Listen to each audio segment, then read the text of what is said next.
light of mine, oh, I'm gonna let it shine. Oh, this little light of mine, I'm gonna let it shine. Come on, this little light of mine, oh, I'm gonna let it shine. Let it shine, let it shine, let it shine. Everywhere I go, I'm gonna let it shine. Oh, everywhere. As I encounter my own crisis of faith. So the faith was never a lack in my belief in the people. It was just a question of theodicy and democracy. How can a good God allow such misery? How can a democracy allow its citizens to suffer, experience being exiles in a promised land?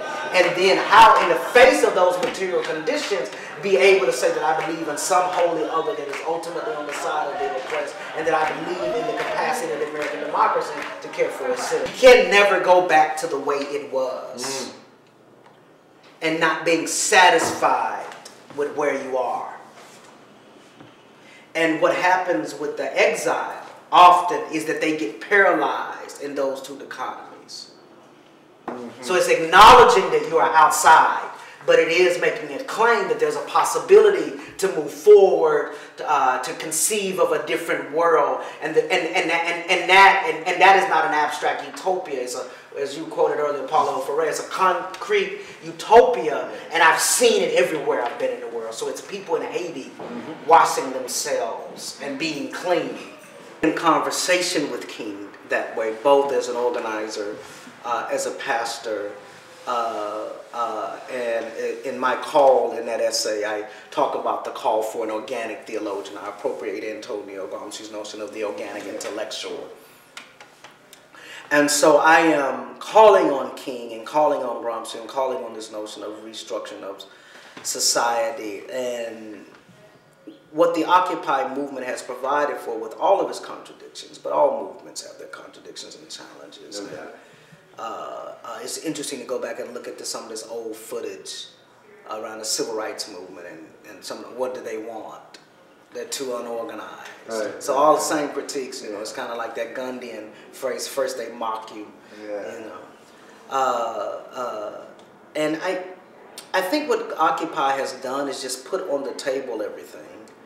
It has highlighted what neither politician or preacher has been willing to do, which is to point directly to the sin of the banking industry. The Hebrew word for widow, like to care for the orphans and the widow, this obsession in the biblical text. Widow, actually, the root word is comes from what it means to, like when you thread, you know, like you know, when you sew a garment together, there's always these edges that you cut off. So the root word for widow comes from cutting off the edges, right? That's a powerful formation, right? So what's happening in the biblical text is that it's saying that these edges were once part of the community, and they've been cut off. Yes. Right. So gay folks are part of the community. Black folk, part of American democracy. Poor folks, part of American democracy. Immigrants are part of American democracy. But they've been systematically cut off. They are the edges that have been cut off the cloth. Right. So theologically is to come at that. Yes. And then the third move is that I believe the way oppression works in terms of, you know, kind of my own kind of broader